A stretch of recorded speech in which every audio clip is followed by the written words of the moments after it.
भगवान ने मारा था। आज हिरण्यकशिपु विचार करता है मैं विष्णु का अवश्य ही वध करूंगा। तुरंत ही हिरण्यकशिपु जंगल में गए हैं भजन करने के लिए। ऊर्ध्वबाहु नभोदृष्टि पादांगुष्ठा श्रुता बनी ही और जंगल में भजन करने के लिए जाते हैं। स्वयं ब्रह्मा जी महाराज ने गुरु से शुक्राचार्य बृहस्पति जी से कहा कि जाओ और इसका तपस्या भंग करो। तुरंत तोते का रूप धारण करके आए। वो कहता है ओम नारायण ओम ब्रह्माय नमः, तो वो तोता कहता है ओम नारायणाय नमः। ऐसे महाराज विचार करने लगा, किसी का पलतू तोता आ गया है, भगा दिया, फिर भी तपस्या में ध्यान नहीं लग पा रहा, बार बार तोता आ जाता है। विचार करने लगा शुक्राचार्य जी से मैंने कोई मूर्त दिखवा करके नहीं आयो है। घर में आए हिरण्यकशिपु और हिरण्यकशिपु ने घर में आकर के कयादु ने कहा प्रभु आप तो कह रहे थे मैं 1000 दिनों में आऊंगा, आप जल्दी कैसे आ गए?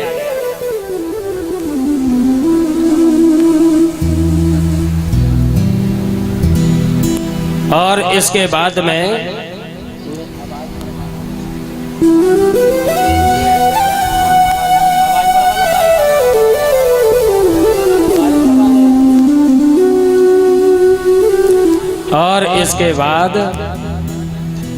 तुरंत ही घर में आए कयादु ने कहा कयादु मैं तपस्या करने के लिए गया था तो एक तोता आ गया था किसी का पलतू। क्या कह रहा था? ओम नारायणाय नमः, ओम नारायणाय नमः। अच्छा, तुरंत कयादु गई पानी भर करके लाई। वो तोता क्या कह रहा था कि वो नारायणाय नमः, भाग करके आई, भोजन परोस करके लाई है। क्या कह रहा था वो तोता कि नारायणाय नमः। महाराज रात्रि भर नारायण नारायण महाराज कयादु ने 108 बार उच्चारण करवा दिए। उसी समय कयादु का गर्भ रह जाता है। महाराज सुबह प्रातः काल हो गया, शुक्राचार्य जी से चौगड़िया दिखा करके और जंगल में गए और तपस्या की है। स्वयं ब्रह्मा जी प्रकट हो गए हैं। ब्रह्मा जी ने प्रसन्न होकर के आशीर्वाद दिया और वरदान दिया। क्या चाहिए है? उत्तिष्ठ उत्तिष्ठ हो कश्यप नंदन, क्या चाहिए बोलिए। तो महाराज मैं उठ नहीं सकता क्योंकि ऐसी कठोर तपस्या की है और तपस्या करते करते दीमक ने और त्वचा मांस रुधिर सब खा लिया है। दीमक के अंदर आवाज आ रही है ओम ब्रह्माय नमः, ओम ब्रह्माय नमः। स्वयं ब्रह्मा जी कह रहे हैं कि उठो उत्तिष्ठोत्तिष्ठ भद्रम ते तपासिद्धोऽपि कश्यपः।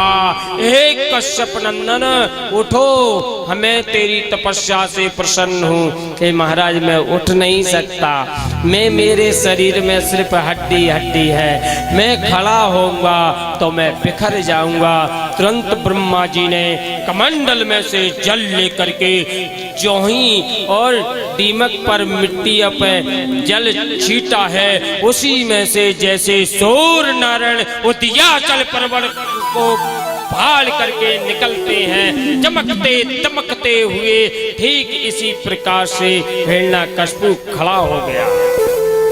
महाराज आप प्रसन्न हैं? कि हाँ। किस लिए आए हो? वरदान देने के लिए। अच्छा तो मुझे अमर बना दो। अरे भले आदमी मैं खुद अमर नहीं हूं तो मैं तुझे अमर कैसे बना दूं? देखो दो भाई थे, छोटे भाई की लड़के की शादी थी और बड़े भाई के पास में घोड़ी थी।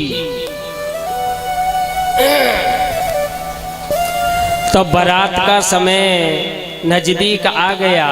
जाना है तो छोटा भाई गया घर पे, भाभी भैया कहाँ हैं? भैया बाहर चले गए हैं। कोई बात नहीं है, घोड़ी दे दो, उन्हें थोड़ी घोड़ी चाहिए। तो भाभी ने मना कर दिया कि लाला कोई ले गए हुए है।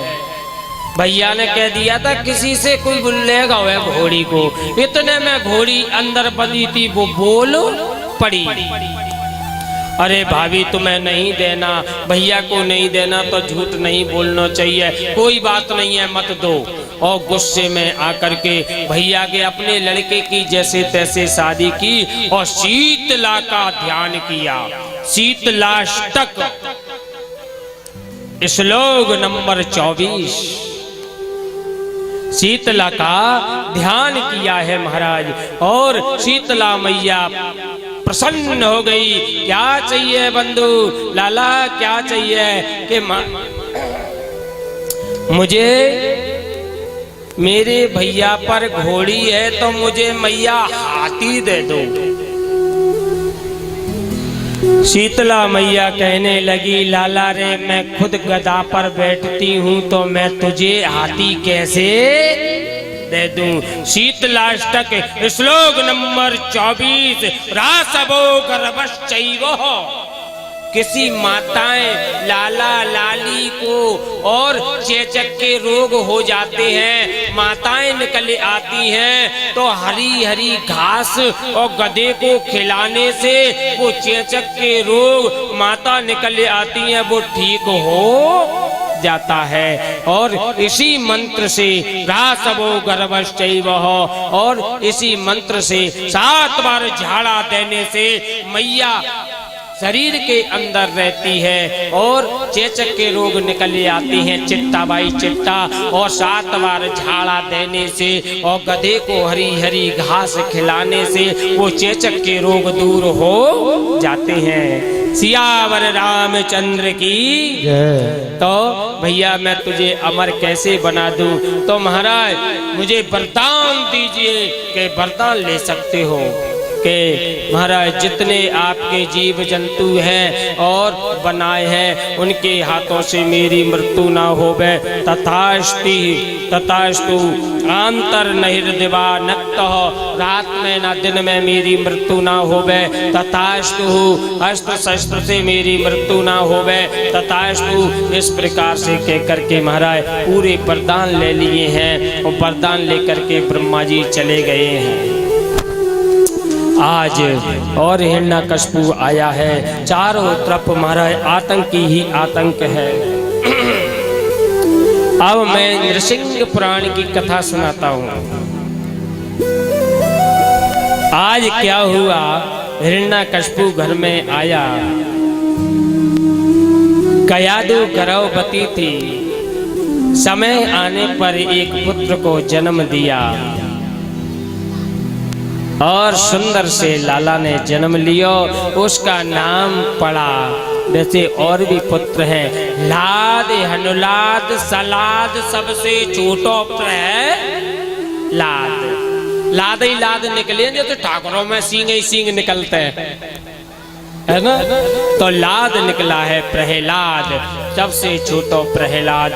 तो बड़ा प्यारा था, बड़ा लाडला था, धीरे धीरे खेलने लगा। एक भी कुम्हारों के मोहल्लों में जाकर के पहुंचो और कुम्हारिन एक मैया माला फेर रही थी। राम राम राम राम, मैया क्या कर रही है तू? नृसिंह पुराण में लिखा है मैया क्या कर रही है कि लाला रे भगवान नारायण को नाम जप रही हो। क्यों? इस आबा में बिल्ली के बच्चा है, मैं राम राम जपूंगी तो बिल्ली के बच्चा जीवित निकल आएंगे। मैया नारायण में इतनी शक्ति है कि हाँ। आज नारायण ने विचार किया, ये मेरा भक्त है, इसको मुझे विश्वास दिलाना है। सुदर्शन किम करोमी कि जाओ सुल्तान क्षेत्र में, मेरा भक्त कल परीक्षा लेने के लिए आएगा। अबा में बिल्ली के बच्चा हैं, उनकी रक्षा करना। तो फिर इसके बाद में सुदर्शन ने मटकी पर शीतलता पहुंचा दी और शीतलता पहुंचा करके फिर इसके बाद में सुबह प्रातः काल हुआ है और अबा को खोला गया। प्रहलाद सामने खड़ा है। प्रहलाद ने देखा बिल्ली के बच्चा दौड़ते हुए माऊ माऊ करते हुए निकलते हुए आ रहे हैं। तभी से उसे दृढ़ विश्वास हो गया कि नारायण में शक्ति है, नारायण में शक्ति है। विद्यालय में भेजा गया और संडा और मर्क विद्या अध्ययन कराने लगे, पर वो विद्या अध्ययन नहीं करते, भगवान का स्मरण करते। 6 महीने के बाद में और पिताजी ने और कयादू को याद आई, अब तो पुत्र को बुला लाओ, बहुत दिन हो गए, याद तो आती है मैया को, है 6-7 महीना हो रहे हैं, विद्यालय में भर्ती है। तो हिरण्यकशिपु ने कहा ठीक है कोई बात नहीं है, तुरंत ही लेकर के आए हैं। एक बार हिरण्यकशिपु प्रहलाद को गोदी में लेकर के खिला रहे थे। बेटा तुमने 7 दिन में क्या सीखा, 10 महीने में क्या सीखा है? कि पिताजी 9 विद्याएं मैंने ग्रहण की हैं। कैसी विद्याएं ग्रहण की हैं? सुनाओ तो सही। श्रवणम कीर्तनम विष्णु स्मरणम पाद सेवनम अर्चनम वंदनम दास्यम सख्यमात्म निवेदनम। अरे बेटा 9 प्रकार की विद्याएं कौन कौन सी कि सुनना चाहते हो कि सुनो। श्रवणम, भगवान ने 9 प्रकार की जीव के लिए छूट दे दी है। कैसी? भगवान की कथा नहीं सुन सकता, ऊब जाता है, तो भगवान कहते हैं कोई बात नहीं है, तो मेरा कीर्तन तो कर सकता है। महाराज कहाँ तक कीर्तन करें, परेशान है। तो श्रवणम कीर्तनम विष्णु स्मरणम, मेरा ध्यान लगा सकता है। महाराज ध्यान कब तक लगाएं? और नेत्रों के मध्य में दर्द होने लगता है तो पाद सेवन, मेरा चरणोदक तो ले सकता है। महाराज कहाँ तक ले? वृंदावन है 5000 मंदिर है, परेशान हो जाते हैं। तो पाद सेवन, तो मेरी अर्चना तो कर सकता है कि महाराज अर्चना कैसे? तुलसी के दलों से महाराज सर्दी पड़ी थी सब सूख गई। तो फिर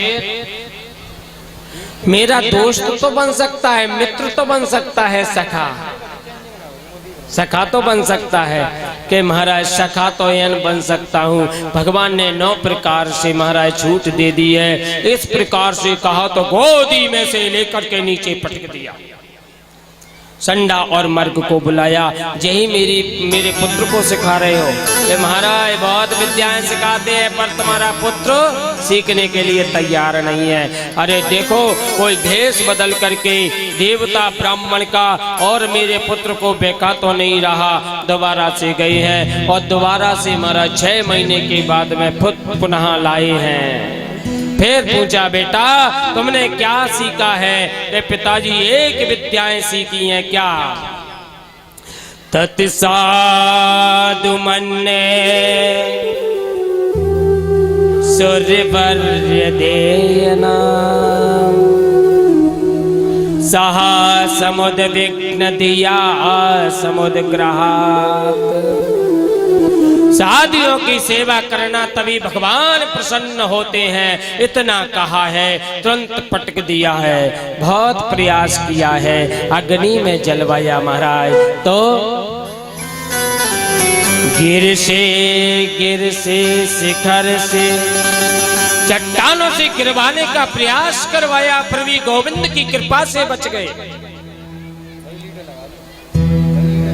एक बार की बात रहे, कयादे से कहा कि तू अपने लाला के लिए भोजन बनाना और भोजन में जहर देना। सांपों से डसवाया फिर भी नहीं मरता ये, चट्टानों से नीचे ढकेलवाया फिर भी नहीं मरता, हाथियों के पैरों से कुचलवाया फिर भी नहीं मरता। अब मैं देखता हूं तू अपने हाथ से जहर देगी। कयादे से कहा कौन माँ होगी अपने पुत्र को जहर दे सकती है? नहीं दे सकते। आज कयादू ने भोजन बनाया है, भोजन में महाराज कालकूट जहर मिला दिया बंधु। ठीक 12 बजे प्रहलाद आयो, मैया भूख लगी है। मैया ने थाली परोसी है। मैया प्रहलाद को थाली परोस करके रखना चाहती है, पर वो रख नहीं पा रही। वो जानती है कि कालकूट जहर मिला है। मैया जल्दी से भोजन लाओ। मैया ने तो पहरेदार लगे, साहब जांच कर रहे हैं। अभी कयादू ये कार्य नहीं करेगी तो मुंह पे डांट पड़ेगी। मेरे पतिदेव है, मुझे अपने पति का आदेश का पालन करना है। स्वयं हिरण्यकशिपु सामने खड़ा है, थाली चौही और प्रहलाद के सामने परोसी बंधु। हाथ में प्रहलाद ने जल लिया, अन्न का स्मरण किया। भगवान नारायण ने कहा, सुदर्शन केम करोमी, जाओ मेरे भक्त की थाली में प्रवेश कर जाओ। जहर को चूस लेना, जहर के स्थान पर अमृत की बरसात कर देना, बरसात कर देना। तुरंत ही वो थाली में सुदर्शन प्रवेश कर गया। आज प्रहलाद ने भरपेट भोजन किया और भोजन करके महाराज